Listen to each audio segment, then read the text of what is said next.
How to stop your dog from pulling on the leash. So tell me if this sounds familiar. You get home from work, greet your furry friend, and then go to grab the leash.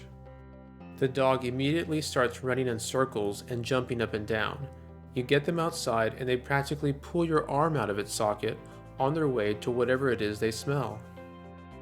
You smile sheepishly to the neighbors, pull back a bit on the leash, and try to get the dog to slow down. But no way, Fido is on a mission, and there's nothing you can do to stop him.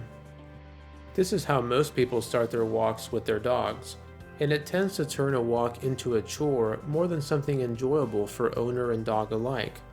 The result is a dog that doesn't get enough exercise and an owner who is embarrassed to take their dog out the front door. Stop the behavior. Dogs pulling on their leashes is not a new thing. After all, a dog is not genetically bred to have his throat wrapped in a collar and tied to your arm. They pull because you're pulling back, and the only real way you'll ever get them to stop is to train them that the walk isn't going anywhere until they slow down.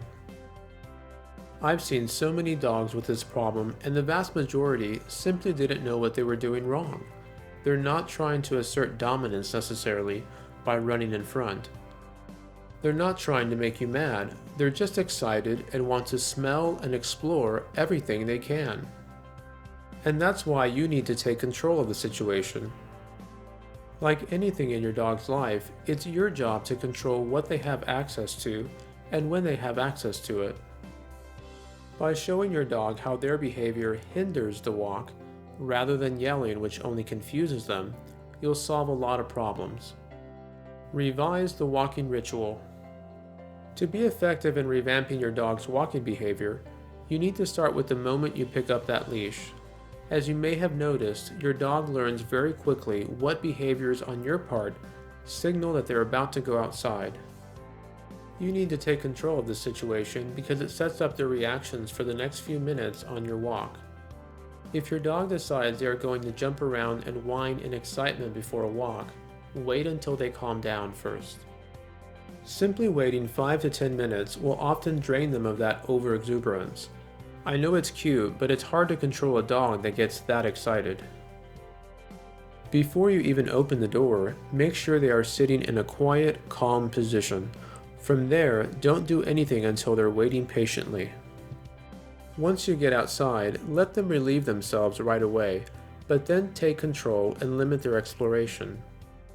Because a dog pulls back when they are restrained, you cannot just teach them to stop pulling by pulling back. You need to stop walking and make them sit, either beside or behind you. It can take a long time, but if you stop the dog from walking every time they start to pull, they'll eventually learn that the act of pulling on the leash stops the walk. This is important. They need to recognize that the pulling action is causing the stoppage. Anything else will be too complex for them. Once you've done this, you should be able to slowly work them up to walking beside or even behind you on your walk. Either way will make your life infinitely easier out there.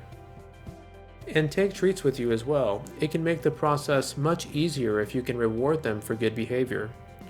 For our free Dog Hacks report, visit betterpooch.com.